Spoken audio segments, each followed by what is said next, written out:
tassa bhagavato arahato samma sambuddhassa. Namo tassa bhagavato arahato samma sambuddhassa. Namo tassa bhagavato arahato samma sambuddhassa. Buddham dhammam sangham namasami. Welcome everyone. I'm going to change the view. I can see everyone. Welcome, Venerables from Haranya Bodhi. It's good to see you.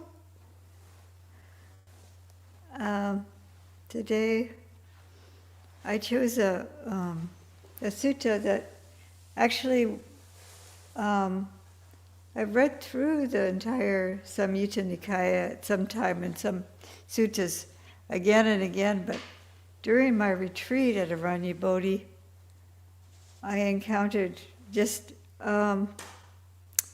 somehow just in my readings and referring from one thing to another, somehow those things happen.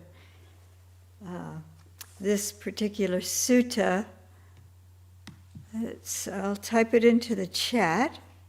It's in the Connected Discourses, and it's in the Salayatana Samyutta. Whoops, it's not supposed to be.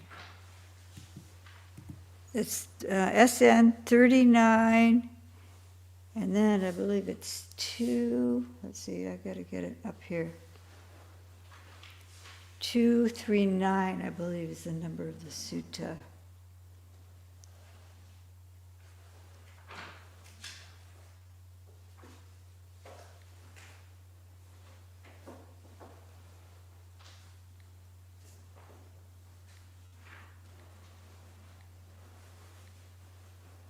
I'm learning to use a new device, so no, that's not right.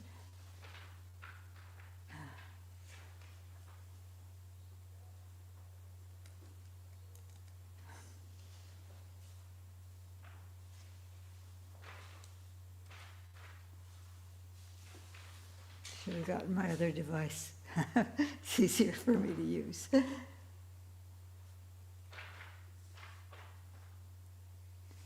So I'll just get the book out. And maybe the people at the Hermitage, do you have a way to screen share? That might be the easiest thing to do. I'm somewhat technologically challenged. So,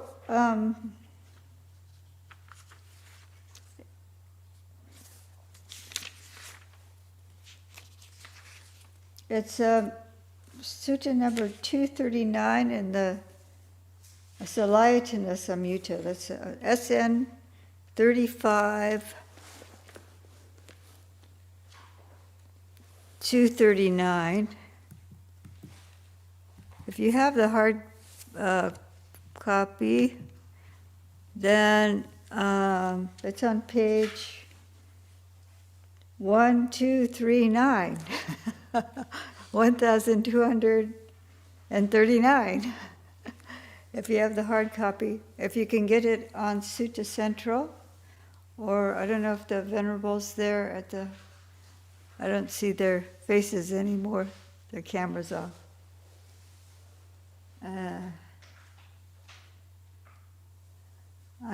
I'll try to get it up here.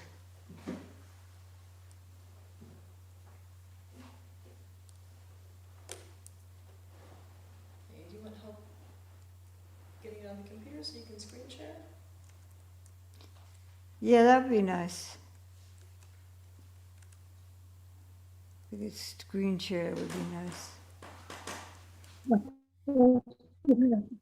Access to screen share too. I also want to. Pardon me?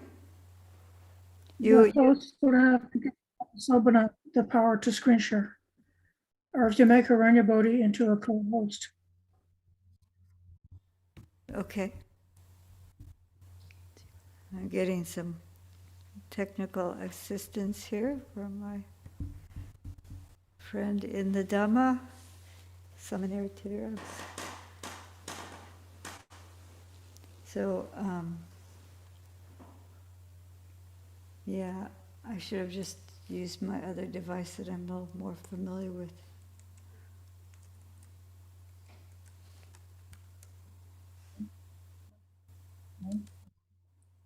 So now I finally have it on my screen here, but it's gonna need a little bit of, yeah. So, this sutta, as I was saying, I was inspired by, during my, I had 6 weeks of retreat during the winter, and I just, sometimes these, oh, this is a different view. Is this Sutta Central?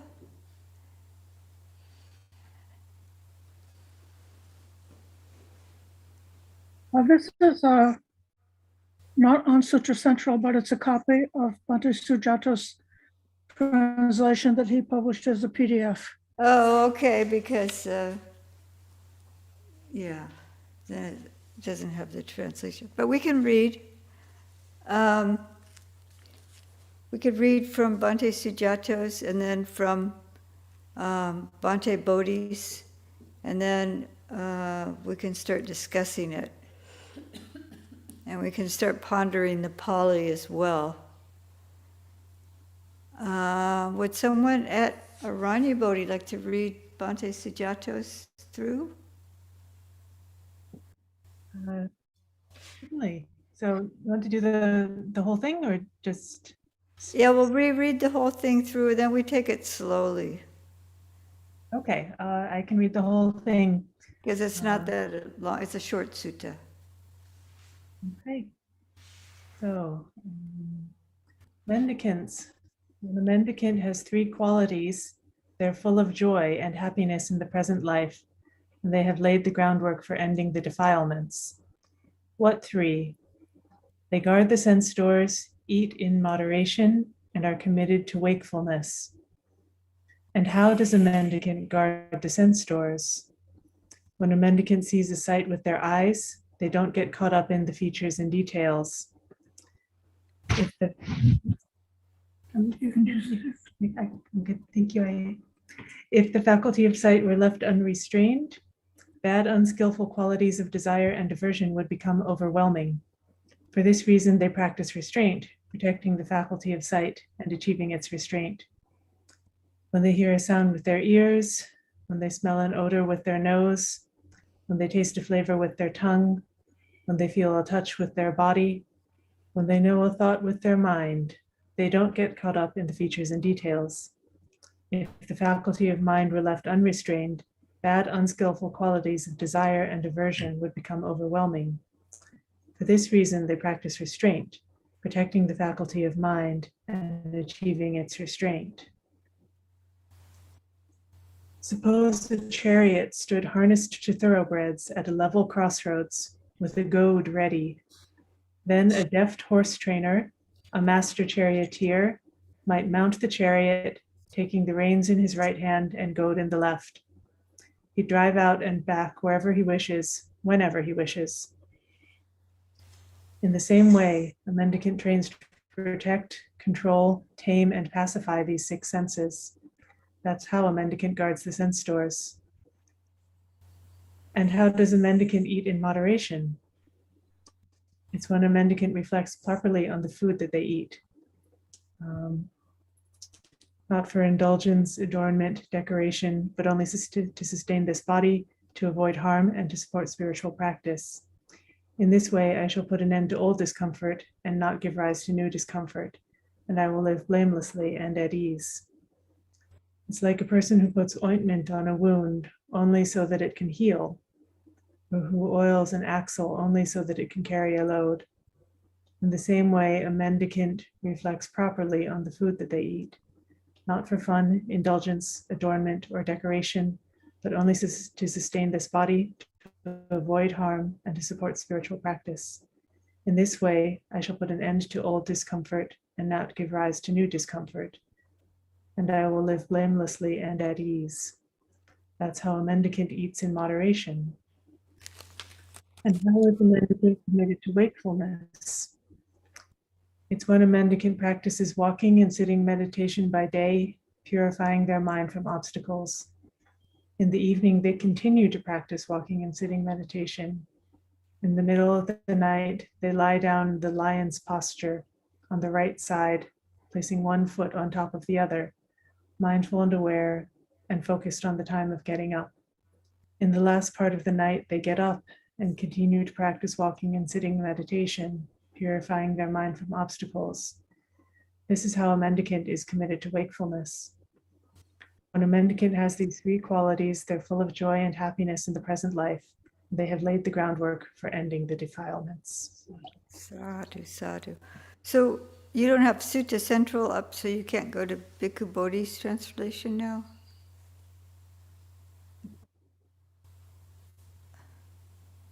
I can read from Bhikkhu Bodhi's. Venerable Bhikkhu Bodhi's translation is also on Sutta Central for this particular sutta.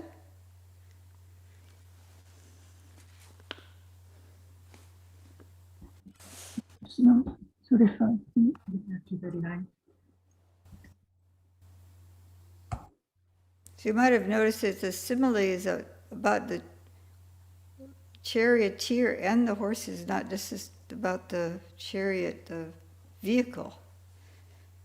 That's one thing that stood out in my mind. Well, are you...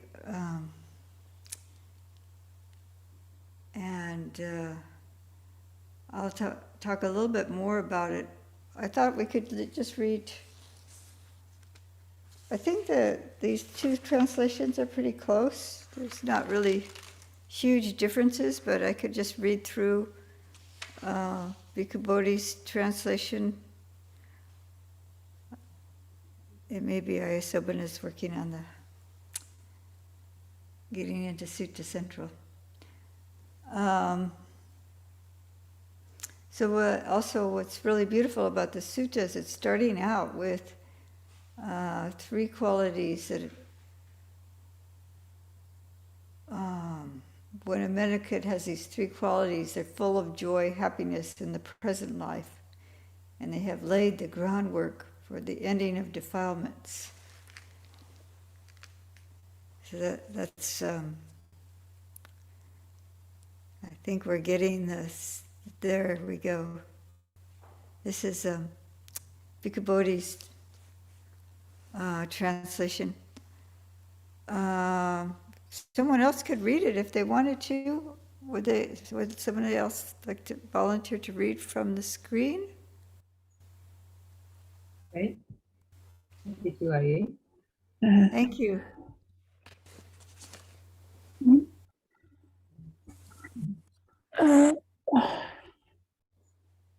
Are we still? We're not muted. Okay, go ahead. Bhikkhus, by possessing three qualities, a bhikkhu lives full of happiness and joy in his very life, and he has laid a foundation for the destruction of the taints. What are the three?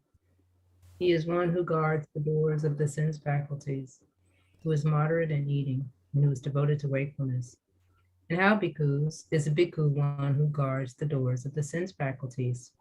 Here, having seen a form with the eye, the bhikkhu does not grasp its signs and features, since if he left the eye faculty unrestrained, evil, unwholesome states of covetousness and displeasure might invade him. He practices the way of its restraint. He guards the eye faculty. He undertakes the restraint of the eye faculty.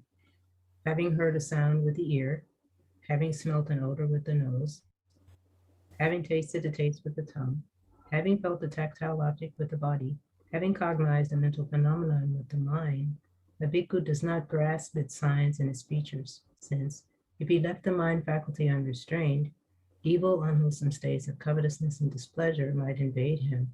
He practices the way of its restraint. He guards the mind faculty. He undertakes the restraint of the mind faculty. Suppose, bhikkhus, a chariot harnessed to thoroughbreds was standing ready on even ground at a crossroads with a goad on hand. Then, The skilled trainer, charioteer of horses to be tamed, would mount it, and taking the reins in his left hand and the goad in his right, would drive away and return by any route he wants, whenever he wants. So too, a bhikkhu trains in protecting these six sense faculties, trains in controlling them, trains in taming them, trains in pacifying them. It is in this way, bhikkhus, that a bhikkhu guards the doors of the sense faculties. And how, bhikkhus, is a bhikkhu moderate in eating?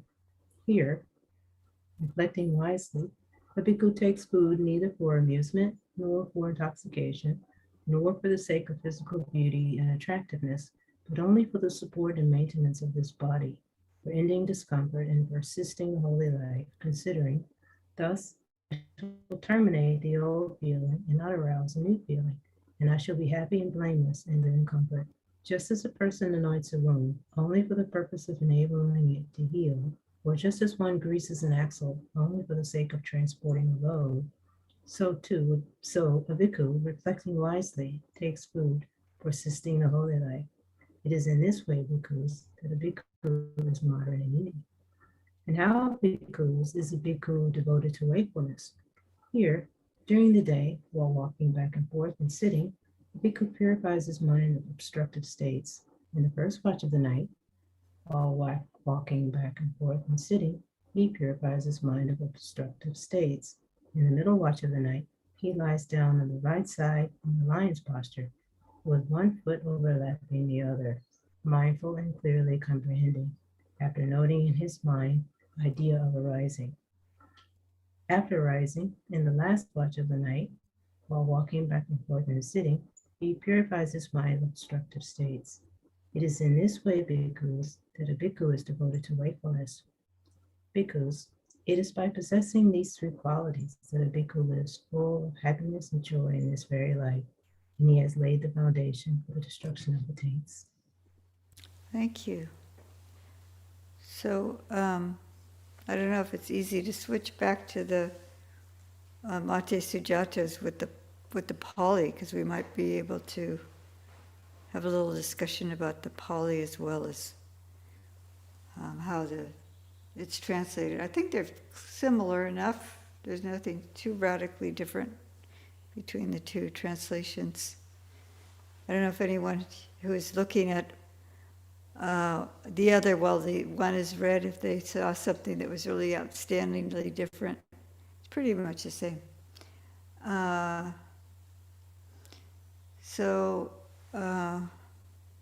We can go back to the top, and as I was saying, a mendicant, Bhante Sujato, uses something that's somewhat gender neutral, in English anyway. And that's actually what bhikkhu, bhikkhuni means, as a mendicant, an alms mendicant. But the Pali language is gendered, so they'd have to put the neutral gender. So you have the Pali as well in that one. I just need a second to get it up on the Sutra Central. That's the easier. Yeah, because we can find the words, highlight the words, and then. But I'll keep talking about the sutta. So it's starting out with guarding the sense doors, eating in moderation, and committed to wakefulness. That's how Bhante Sujato translates it. Or devoted, Bhante Bodhi says, devoted to wakefulness.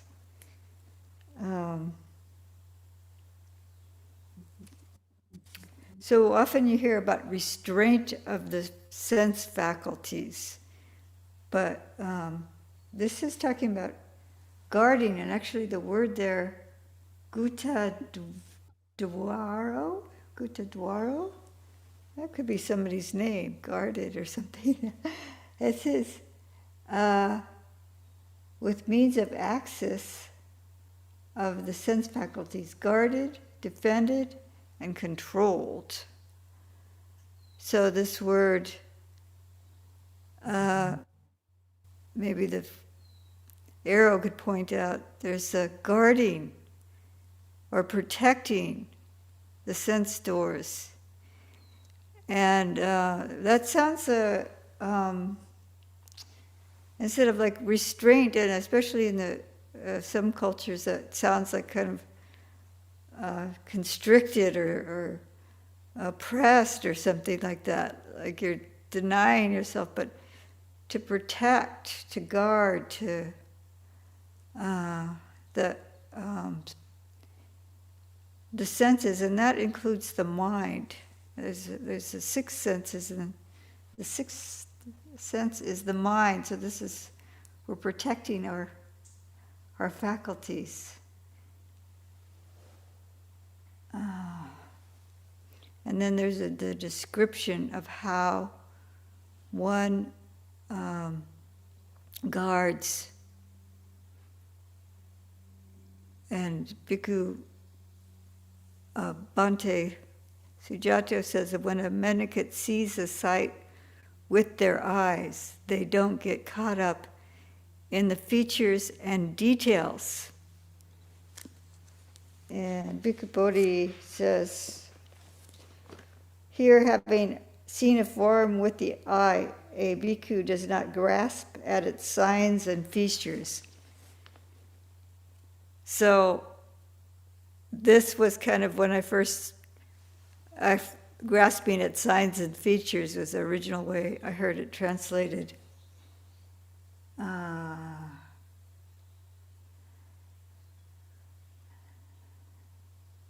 And it says that if they were left unrestrained, it does talk about the idea of restraint. But it's more protecting, like with the horses. If the horses aren't tamed, they might. One time I saw some horses running loose, and I was really worried that they would run into traffic or something and get harmed, because they leapt over the fence. They got startled, and somebody at Aranya Bodhi has a hand up. Yes, would you like to say something, Aye? As far as the guarding goes, there is one could think of a metaphor like the doorman in an apartment building, or the person who's taking the toll along the highway. They have to be, it's important for them to know who's allowed in and who's not allowed in, but they don't get very involved in all of the gossip and the situations, and being overly involved with reactions. So in that way, they're not and they're not getting caught up in the signs and details. And just the same way with the mind, if we know that, say, if a mental state is arising secondary to, like if a sense impression comes along, you may notice pleasant or unpleasant. You may notice whether a skillful or unskillful state is following immediately after that, such as like a dislike and so forth like that. So if you only notice what's skillful, what's not skillful, and just notice pleasant and unpleasant, then that's a protection against getting dragged along by the story that gets concocted in the mind about the things that you see and notice. Yeah, there's the nimitta is gahi,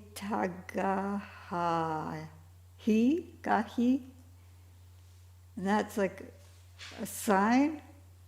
But I think that like you were talking about, like my eye will be caught by something that's either attractive, about something. So that's a feature. Isn't the sign like kind of a general thing, like, oh, that's a woman or that's a man? And then the features would be, oh, their hair is beautiful, oh, their eyes are beautiful, or, oh, I don't like that person, they're you know, they're old and decrepit or something like that. You know, so I was always kind of like, what are they talking about, signs and features? And he says, Bhante Sujata says, caught up, not to get caught up or to grasp. I think either one is. And then you're protecting the mind, like Ayasabana said, like the guard, immediately, like the guard sees that the person is, the consciousness is getting caught up or starting to grasp at one of the features, and some desire or aversion comes up.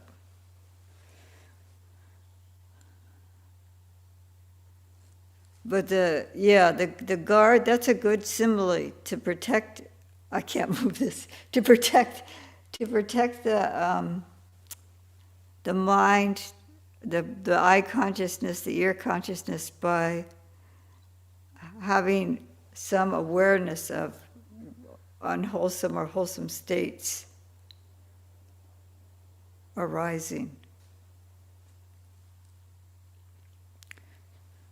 So The it's Buddha said that beautiful in sensuality, the taint of sensuality, that pretty things are not the problem. The problem is greed. And so one can notice the beauty or the quality of something, the nimitta, but if you can see the response of the arising of greed or the non-arising of greed, then you can do your job as a guard. as a bard. As a guard, As a guard, yeah, guarding, protecting. Yeah, Bhante Sujata says, if the faculty of sight were left unrestrained, bad, unskillful qualities of covetousness and bitterness would become overwhelming. So the guard is protecting us from being overwhelmed. And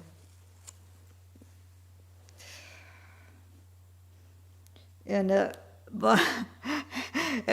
Bodhi says, evil, unwholesome states of covetousness and displeasure might invade him or her or them. So overwhelmed or invaded by unwholesome mental states if we're not protecting our mind through through all the doors of the senses. And then Rachel Patipada has raised her hand. I have an observation and a question.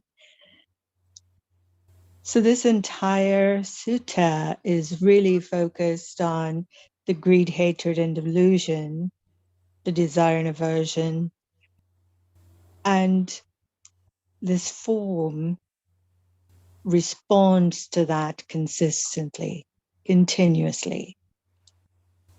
The form responds to desire and aversion. And so, since that is how this form is made, the protection of the mind you're talking about can it be like a filter? Like Ayasobana was saying, knowing what to keep out and what to not keep out, like the guard at the door. Would you like? Oh, go ahead. But in reality, we all know that's not easy to do. So in my mind, I'm thinking the first thing is about becoming aware of what is happening, aware of when the vision of something beautiful moves from that is just an object, contact, object, and leave it at that. Well, our minds are not conditioned to do that, right? So our mind gets trapped into this story creation of gravitating to what's pleasant and seeking more pleasure. So how does one get to a point of observing this and knowing when to stop before the story starts? Well, I think that this sutta is talking about, well, it is what Ayasobana was saying, that observing what's arising in the mind. So if I just say, oh, that's pretty, but I don't get overwhelmed or obsessed or having talking about invading the mind, or because I just keep obsessing, oh, I've got to have that, or I've got to have more of it, or I get really upset because it's no longer available to me somehow. Like the wildflowers are blooming. It's beautiful, a wonderful spring, and then there's a heat wave, and they all die, and I'm just totally devastated and upset and angry. And why is this, going on and on in my mind, obsessing? So this is unwholesome states overwhelming my mind. But if I just go, oh, anicca, this is anicca. I can enjoy them without, this continuous grasping. It says grasping is one, grasping, and Bhante Bodhi says grasping, and both of them I think are good. What is it? Grasping and what was the other word? Oh,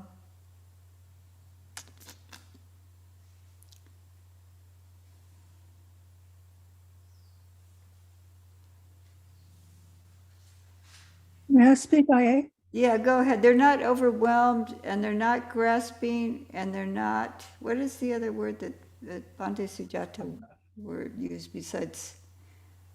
I can't Not find caught it. up. Caught up. Not caught up. Not caught up. That was it. Not being caught up or overwhelmed, and not grasping. So yeah. So go ahead, IA, please. I think one possibility is to consider, why do we have these feelings in the first place? The pleasant things are the things that are good for us to get some. That's why it's natural to have a pleasant feeling and then to go get some, or to have some unpleasant feeling and then get rid of it. That's sort of like raw nature or something like that. But to develop control over the mind, to become like the charioteer who's in command, who's able to make the carriage go this way or that, whatever they want to. One good way is to wait. So if I'm feeling very tired and I see the bed and I'm just like, oh, it'd be nice to just lie down and have a little nap. Or if I'm hungry and there's something tasty in the fridge, and then if you're not mindful, you just go get some. But if you're mindful, if you wait and say, okay, what's it like to be hungry and to be wanting that? What's it like to be tired and to be wanting that? And then even try to make a choice to just wait as much as you can, even if you have to wait 10 minutes. I took a long hike day before yesterday. I hiked from the highway to Aranyabody. It took me 2 hours. And I wanted to stop and have a rest, sit down and have a rest. So I waited that I would do a certain number of paces before I would take that rest. Mm. So that's one way of improving, getting beyond this being like a captive of our natural tendencies, or being a puppet of our natural tendencies, as Patipada was pointing out. And then eventually, it's almost like the apparition of our natural tendencies is something that's happening in a different dimension. And we are watching it the same way. If there was a beautiful pond that was perfectly clear, and you looked in and you could see the seaweed and the lichens and the fishes and the all the life at the bottom of the pond because the water was perfectly clear. That's a description for when you've gone beyond ignorance. So what I see is the wise person is not in the water with everything. He's above, outside of the water, looking into it. So we want to be in a state where, like the way the natural body is going on with desire and hatred, that we're able to stand apart and see it. Thank you. Thank you, Aya. Yeah, that's really a good point of just kind of stopping and just stepping back a little bit and saying, oh, this is desire arising or aversion arising. Do I really need that extra piece of dessert? I'm not going to mention any kind of dessert because, or, you know, am I really that tired that I need to lie down? You know, just really value. Thank you. Yeah, that's really good. Just pausing. Is this wholesome? Is this what I really need to do? And you were making a good point too, because why are we averse to some things and seeking pleasure? A lot of it is for the maintenance of the body. It's a kind of hardwired as physical beings in the world, seeking nutrient and seeking temperatures and different things that are supportive to the life. But I think we're not just animals, for one thing. And yeah, so an animal is just going to try to get as much as they want, not really thinking about whether it's good or bad, just because that's the nature of things, because they don't know when the next time they're going to be able to get it. But we have this human intelligence. So going beyond even that human intelligence, that I think this is what the Buddha is pointing out for us. Thank you, Aya. Should we continue a little bit? We've got, so it's true for all the sense. We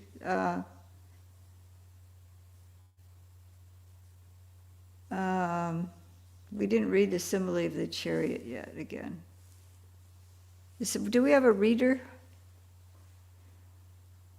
We could get, so whenever they have contact of any of the six senses through the eye, ear, nose, tongue, body, and mind, they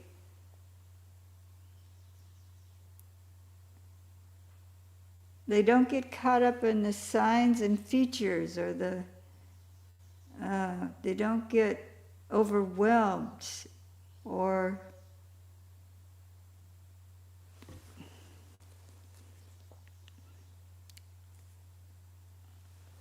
so then there's they don't get overwhelmed so that the unwholesome states don't take over. So here's this simile of the chariot. Would someone like to read that?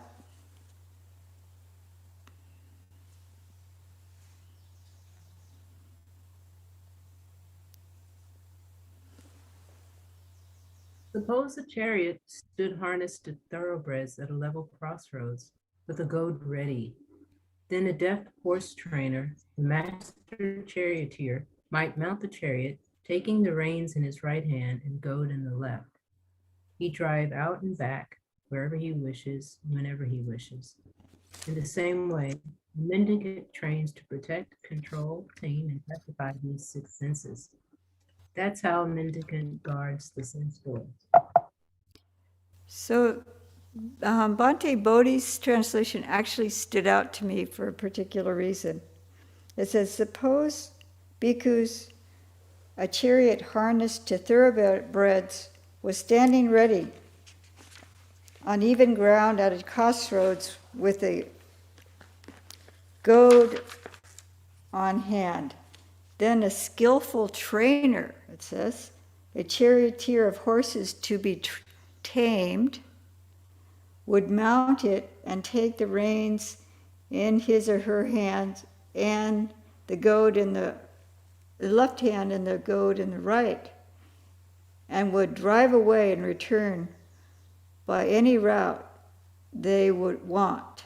I'm changing it to be gender neutral. Whenever they want. So too, a mendicant trains in protecting these six sense faculties, trains in controlling them, trains in taming them, trains in pacifying them.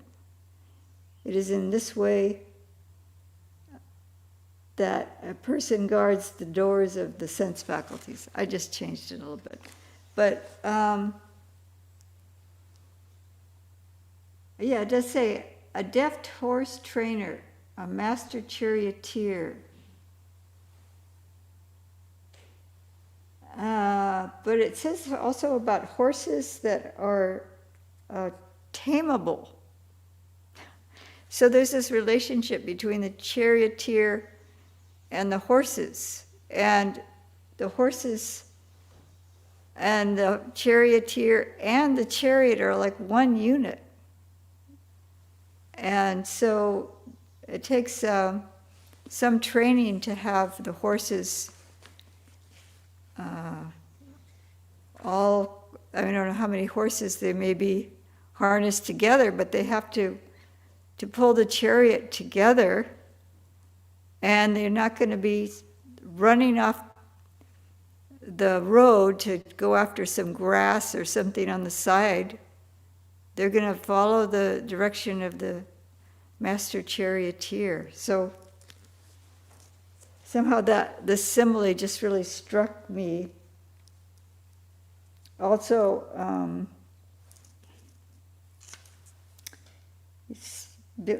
Bhante Bodhi says, bhikkhu or a bhikkhuni or upasika or seminary, anyone, trains in protecting the six sense faculties, trains in controlling them, trains in taming them, trains in pacifying them. So it's protecting and so it's taming and pacifying. All these words, it's not just kind of restricting. It's not about restricting. And then as Sobana was saying, then the charioteer can take the horses anywhere they want. They can. They're in complete control of the chariot. So that just really struck me when I was reading that on retreat. That it's a process, just like a horse trainer would take time and taming a horse so that they're worthy to be harnessed to a chariot. Anyway, I just thought I would share that. That's why I chose this sutta. But does anyone else have any comments about this? Anything they've noticed? Karen, simile for those who wish to be taught or trained. So who wish to be trained? We wish to engage in taming and training and pacifying the mind.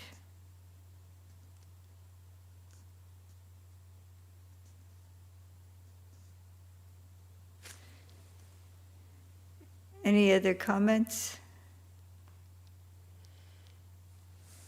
Ann Fuller, please go ahead. This one phrase about the charioteer horses to be tamed, skillful trainer, reminds me of the Buddha Nusati, of the unsurpassed tamer of people to be tamed. About the Buddha, it reminds me of that. That was all I had to say. Thank you. Yeah, that is in a chanting, training those who wish to be trained or tamed.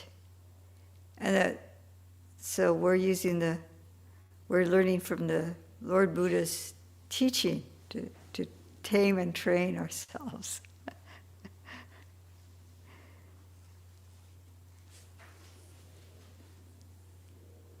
Anything else? Should we go on to the next section, to look at the next section? As I was moving towards do you have something to say?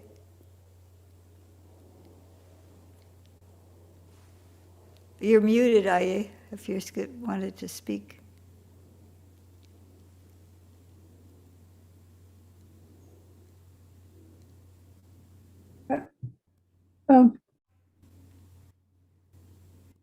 Just in ordinary life, if you had a child or an adult who was extremely impulsive, you could notice that how much what an unhappy life it is to be impulsive and out of control. And so then the process of coming to well-being is a combination of that the impulsiveness gradually becomes to be lower, and also the ability to exercise restraint when you want to comes to be larger. We know just in natural life that a person who has like too much restraint without enough mindfulness, that might not be a healthy combination. The one that I learned is the way that I was brought up. Sex was considered to be really terrible, and don't do it, don't think about it, don't go anywhere close to it, and sex is bad, sex is bad, sex is bad. Well, that might be true for a small child or a young teenager, but then when you get married, you have to be able to set aside that conditioning. And some people are not able to set aside that conditioning because they become overly restrained in relation to the purpose. So we're looking for this kind of training is not like with brutality or with mindlessly controlling, not sadistic, not cruel, not mean, but something that's really very gentle and very sensitive and aware. So this idea of learning how to control and pacify the mind is done with it has to be in the presence of that sensitivity and that kindness. Thank you, Aye. That's a really important point, that you're talking about the middle way, not too tight, not too loose, but then the sensitivity too. That's the wisdom, sensitivity. So we know, like Patipadas, where do we stop? I mean, it's okay to be happy and enjoy just the wildflowers or something like that, but we're not obsessed by them.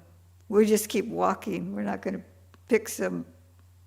I know we don't necessarily have to take them for ourselves. But not being so uptight either, that we're too rigid. We can't function well in the world. So now this is as far as sense restraint, this is actually a practical, here, this next section. Would someone like to read this?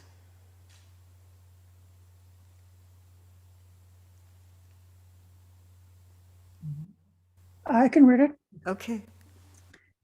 And how does a mendicant eat in moderation? It's when a mendicant reflects properly on the food that they eat, not for fun, indulgence, adornment, or decoration, but only to sustain this body, to avoid harm, and to support spiritual practice. In this way, I shall put an end to old discomfort and not give rise to new discomfort, and I will live blamelessly and at ease. So we do this reflection daily before we eat our food. We'd either say it in Pali or in English. It's maybe a slightly different translation than this. But, and then just as we were speaking about moderation, it's not starving oneself and it's not overindulging. Well, this is interesting. It doesn't talk about proportions or anything like that. It talks about reflecting on the food before we eat it.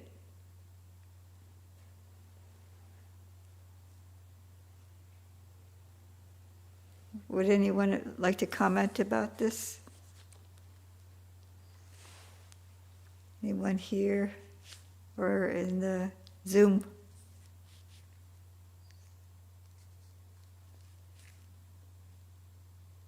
See, Patipada has her hand up. I have a question about this because each person's body responds differently when it's hungry. And what I mean by that is the cycle of the body can be such where someone isn't hungry at breakfast, and so they're hungry at 10, and then they're not hungry again until 3, you know? And so I know one of the precepts is about not eating at inappropriate times. But if the body does not want or desire food when it's an appropriate time, then how does someone work with that?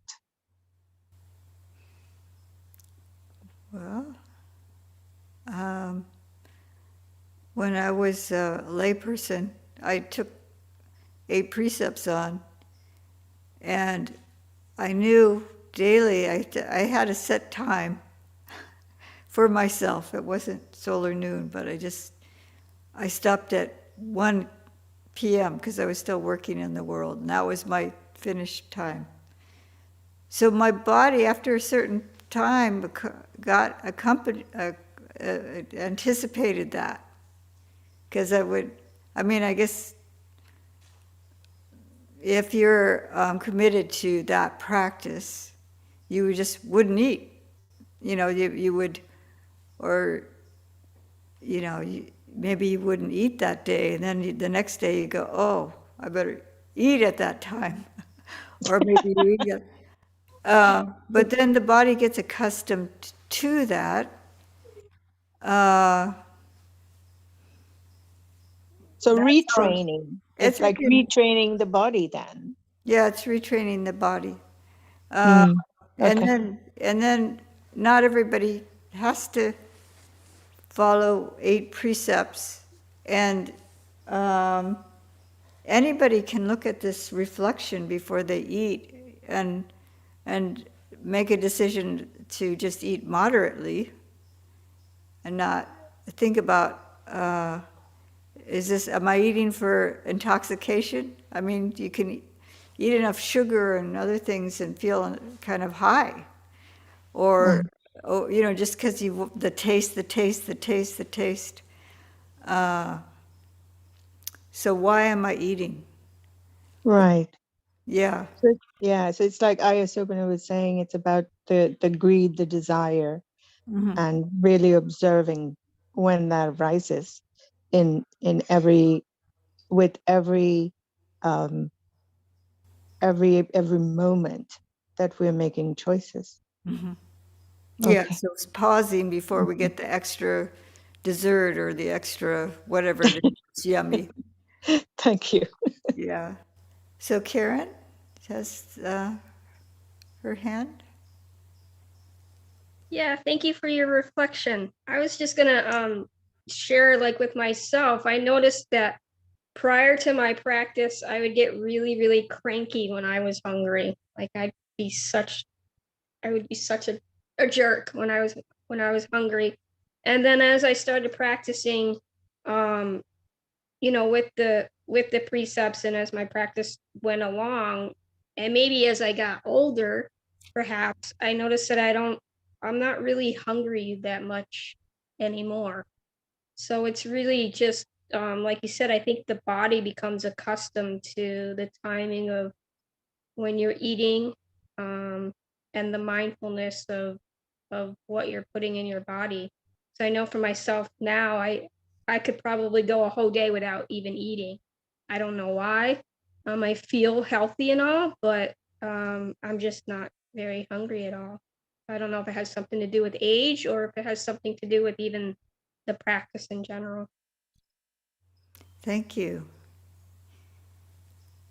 Yeah, everybody's body's different, like Patipada was saying, and I think the more mindful we are, the more we are just we're eating for this sustaining the body, not for entertainment. So some of what we thought was, I heard there's an expression in, I think it's Overeaters Anonymous, there's a mouth hunger and there's actually bodily hunger.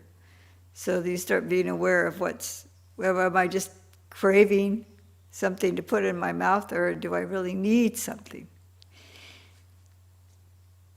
Should we continue?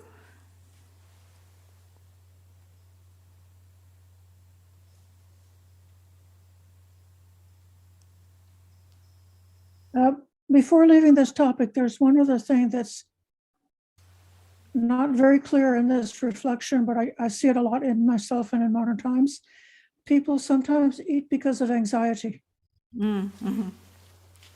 Like if you're not sure whether you're going to get enough food the next day, or else if it's something that's like your favorite food and you don't usually see it, and then your favorite food is offered, and it's like, oh, I might not get that particular food for a long time, and so then because of anxiety or fear about the future, one can, or even if one is like feeling badly, feeling upset, you can eat as a kind of like a sedative to calm down the feelings.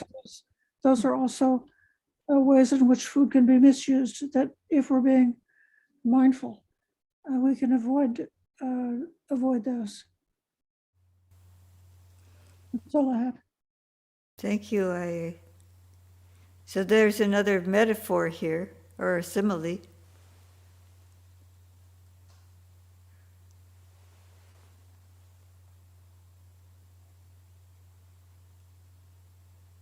It's like a person who puts ointment on a wound only so that it can heal, or who oils an axle only so that it can carry a load. In the same way, a mendicant reflects properly on the food they eat, not for fun, indulgence, adornment, or decoration, only to sustain this body, to avoid harm, and to support spiritual practice. In this way, I shall put an end to old discomfort and not give rise to new discomfort, and I will live blamelessly into these. That's how a mendicant eats in moderation.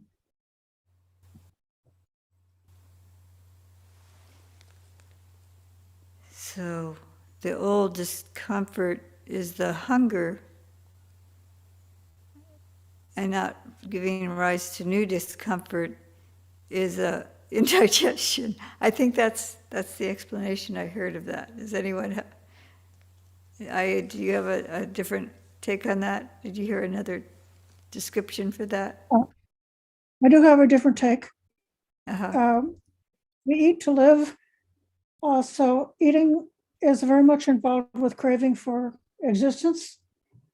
And so then if we want to live and we do everything because we want to live, then that's setting up a situation where at the end of this life, we'll be reborn into another life. So the old feeling is like wanting to live, and the new feeling is getting reborn because you spent your whole life trying to get more life. Thank you. I hadn't heard that one. I just heard the one about hunger and overindulgence. But that makes sense too. In the Buddha's teaching, that makes perfect sense.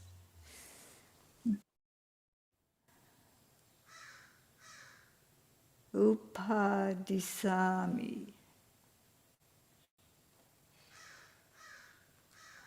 Yatra mage. Bhavisati. Oh, okay.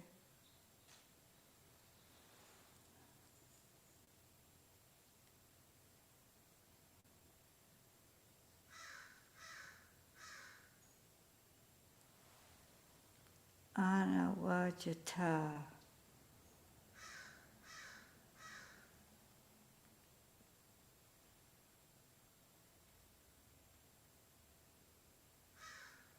So the na is somewhere, it's a little bit not near the bhavisati, I guess. But it's in the sentence, so it negates it. Yatra chame bhavisati.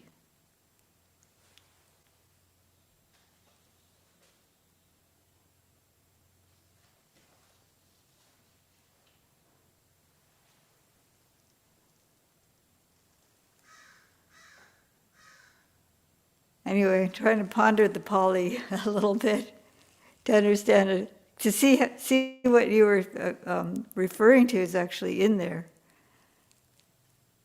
And if you're just depending on the English translation, then you might not see these things. Well, thank you so much.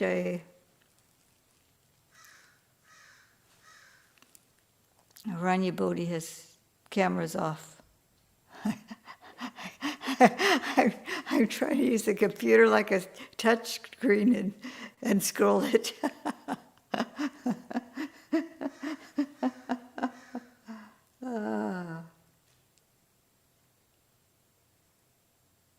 Now we get to being devoted or committed to wakefulness is the next.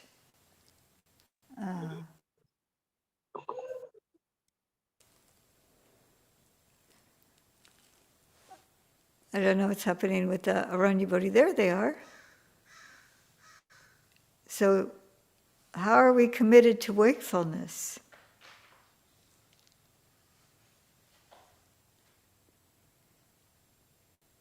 It's when a mendicant practices walking and sitting meditation by day, purifying their mind from obstacles.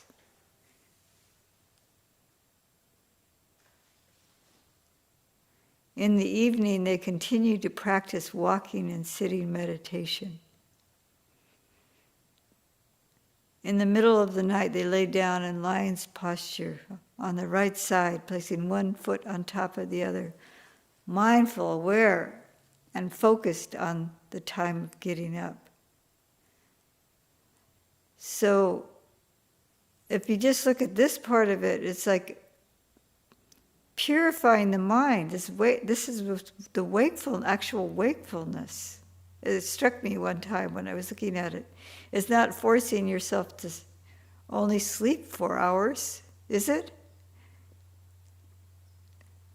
Because if you calculate when they talk about the watches of the night, it's like 4 hours of sleep. But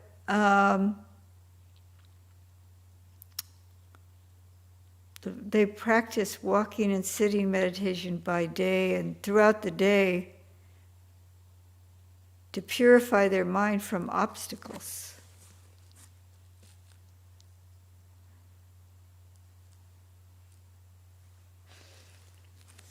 I don't know if anyone else has anything to say. Should we be forcing ourselves only to sleep 4 hours, forcing ourselves awake?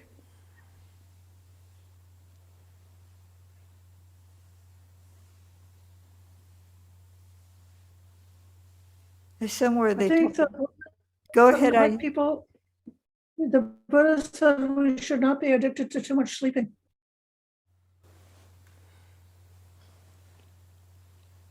So there's moderation. Is there moderation here?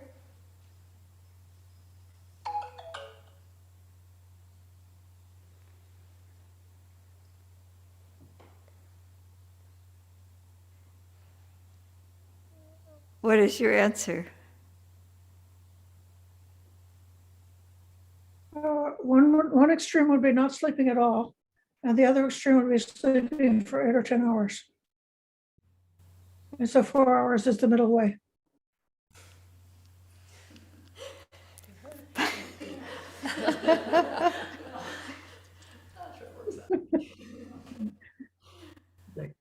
But do you think somebody? Don't you think? Okay, go ahead, Aye. Go ahead. Explain your argument. Well, A little further than math. this is just what I've read in the suttas. But what we hear from modern medical people is that Americans in general, and especially teenagers and young people, don't get enough sleep, and it's detrimental to their health. So they do and recommend that we get enough sleep. And they think, especially for a young person, that 8 hours is the amount of sleep that somebody should have. It really depends on the individual body. And it changes with the passage of age. So if I'm purifying my mind of obstructive states, do you think that I would need more sleep or less sleep? If my mind was getting into more still, peaceful states? Yeah. What I was going to say is that, yes, people have different needs for sleep, but it also changes depending on how they're spending their time. And I think a lot of people experience that if they are on a deep retreat and they're spending all their time in sitting and walking meditation, that often the need for sleep naturally reduces at those times of intensive secluded practice like that. I've heard some teachers like Ajahn Brahm, for instance, says you should get as much sleep as you need, but also that it will naturally decrease at those times. So.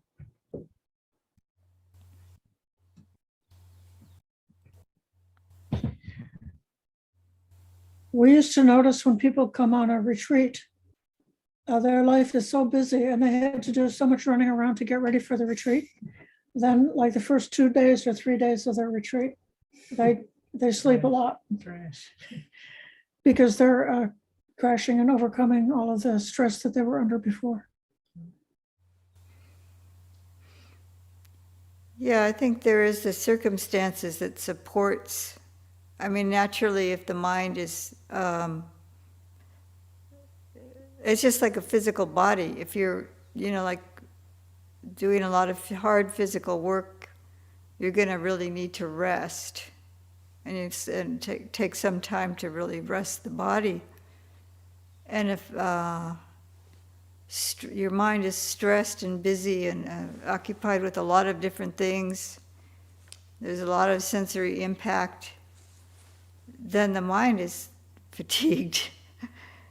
So I think this is a special circumstance when a person has, I want to scroll that, when a person has the opportunity to devote themselves to walking and sitting and not having a lot of other activities, then it may not be at the beginning of that period of time, but later it may be that 4 hours is just plenty. And then what I really love though is that this very next sentence after how is one devoted or committed to wakefulness, it says, here during the day, walking back and forth and sitting, person, I'm changing a little bit, purifies the mind of obstructive states. And I think this is also the devotion to wakefulness, is that being aware or of what's arising in the mind. And it goes back to the protecting the mind from the unwholesome states. That the first, this is another way of guarding the mind. So so just some sentences just strike me in a particular way.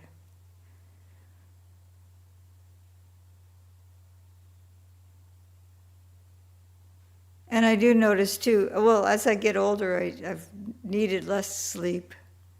But when I have an opportunity to meditate more and I have less, certainly mental activity, then the need for sleep goes down.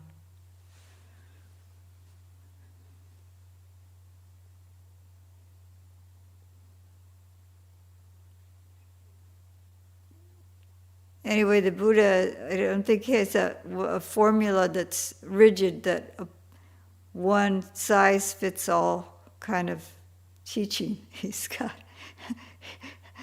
He would speak differently to different groups of people, and what.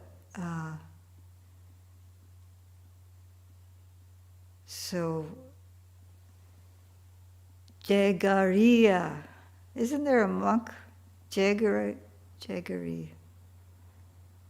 Wakeful, watchfulness.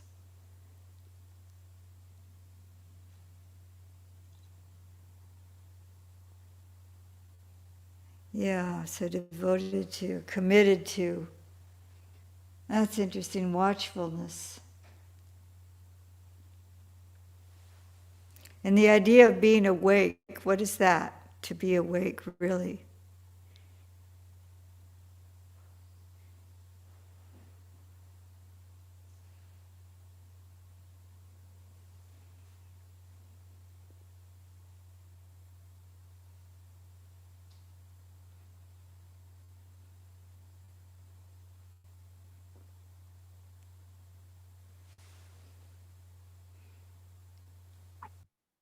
So there's, okay, were you going to say something, Aye? So purifying the mind from obstacles. The obstacle would be like a kind of like a cloud or a fog or a darkness that makes it impossible to see things, like see how it really is. And then the purifying is clearing away and resolving those things that are blocking, those things that are putting a cloud of darkness and preventing us from being able to see clearly with insight. But this wakefulness, in a certain way, is sort of going back to the beginning of the sutta with guarding the senses. Like in order to guard the senses, you have to be wakeful. If you are oblivious, or if you're out of it and not paying attention, or if you're clouded over by different kinds of delusions or obstacles, then you won't be able to see things well enough to be able to guard the senses. So the real answer, like Patipada was asking at the beginning, like how to, considering that the body has those natural tendencies. And the answer given here is that actually it's the meditation that leads to developing the ability to guard the senses and not be trapped or not be a puppet from those tendencies. So, yeah, I think the meditation is in the daily life as well as in the formal practice. So just that wakefulness, the awareness, this deciding to have that guard, the guard at the door. Thank you, Ruwanti, you have a question or comment? Yeah, just a comment. The word wakefulness reminded me of the word yoniso manasikara. So probably it's the alertness in the mind or being aware of what's going in the mind. Does that also has a connection with this one? Sobana, would you like to say something to that?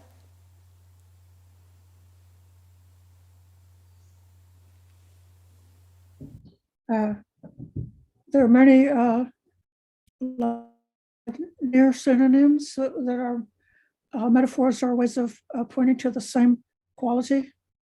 And I believe that wakefulness, heedfulness, mindfulness, and yoniso manasikara is often translated as clear comprehension, the wise attention. So manasikara is to make the mind aware, and then the yoniso is to go down, to go deep, not just to be on the surface, but to look underneath to the deep causes or to the deep nature of things. So the answer is, I think that's true, what you pointed out.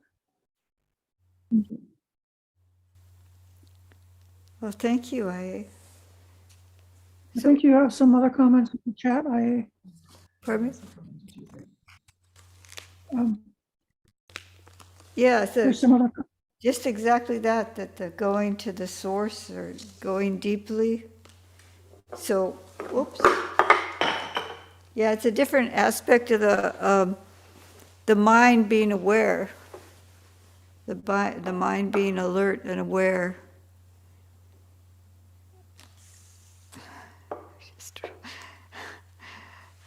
Like I wasn't aware that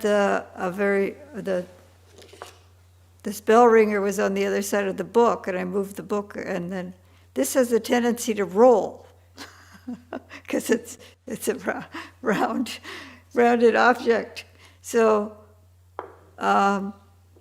if we're not aware of things, then accidents happen. But the more awareness we are of our tendencies, and then it doesn't seem like an accident because we're understanding what the causes are. And then, so this is the yoniso is going to what is this impulse and this, where is it coming from? and then being able to see it sooner, see like the pausing that Sobana was talking about. I examined, there's this impulse to grab the refrigerator door and open and grab something from it. What is that? Is it? I'm feeling anxious and I want to shove something in my mouth. It's arising from dukkha. So so this awareness, this wakefulness, there's a lot of different, I guess, strata of the mind almost. And then what's being developed, these different skills, we're developing these skills of awareness, and they can manifest in different ways. So I appreciate your comments. What were you going to say? I wonder if you'd like to mention ways that a person can be mindful while they're not just on retreat doing sitting and walking practice, but they're out and about doing chores, meeting with people, and answering emails and so forth. How to practice the fullest awareness. I know that one idea that I heard from Bhante Tanisaro is to just try continuously from getting up in the morning until going to sleep at night to always know what you're doing. So now I'm lying down for a nap. Now I'm getting a snack from the fridge. Now I'm, wasting time. Now I'm getting another cup of tea. Or knowing, like, even if what we're doing is like not so skillful, just to acknowledge and to know what you're doing, then that's the beginning of being able to moderate it. It doesn't mean that you always have to be like 100% doing things that are really noble and very useful and profound, but just to know what you're doing. I think there are other ways that a person can practice, like being more meditative throughout the day. Thank you. I just want to add a little bit to that, is that if we see these patterns, like we see that I'm anxious, so I behave in this way. We start. This is part of wakefulness, bringing the awareness to that. And if it's like an unwholesome activity that's triggered by something, then we can. That's the Yoniso Manasikara, going back to the source. Where is it coming from?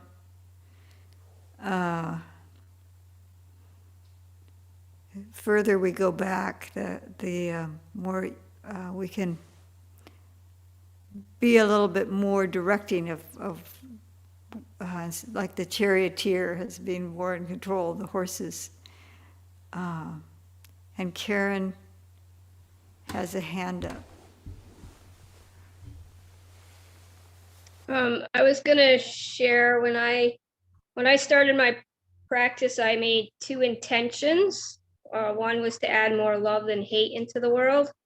And then the other intention was to create my own happiness in a loving kindness way.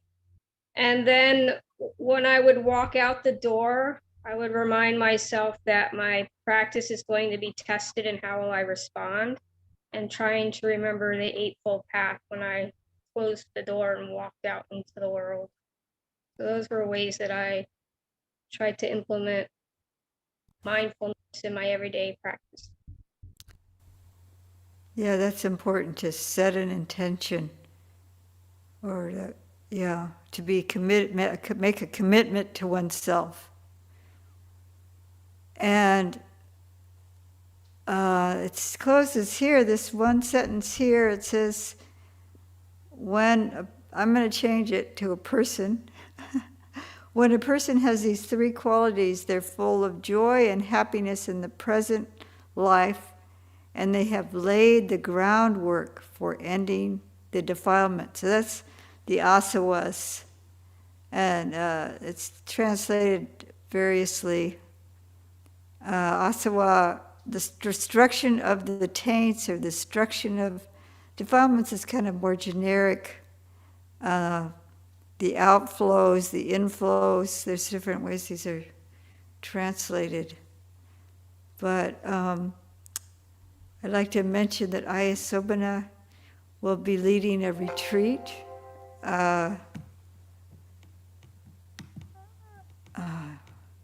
May 12th through the 14th, and it's about the destruction of the asavas. And we're a little bit over time, but I don't know if she wants to mention something quickly. The battery on this is running low. So, did you want to mention something about your retreat? If you would visit Dhammadharini.net, you can see the description of the retreat and register to participate. Thank you. Sobana will be taking over this program. I'll be away, so I appreciate all her teaching and her skill in the Dhamma, and I rejoice for everybody having the opportunity to hear Ayasobana's teaching, Hope we can all benefit from that. So, to Ayasobana, pay respects.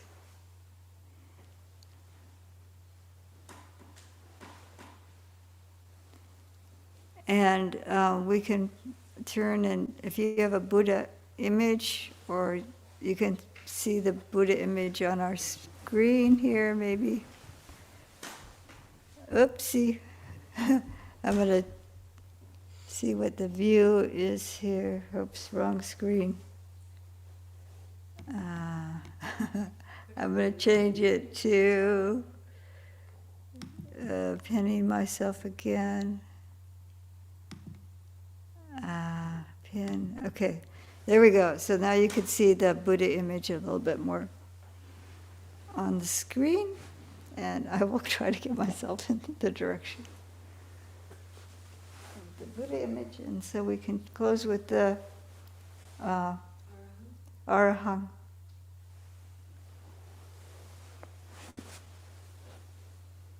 Araham Sama Sambuddho Bhagava Buddham Bhagavantam Abhivademi Swakato Bhagavata Dhammo Dhammamasami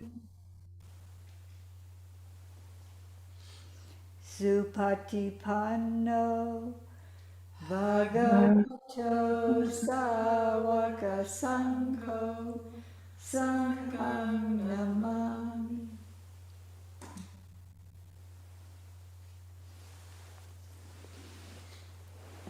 Thank you all for your patient listening and your participation.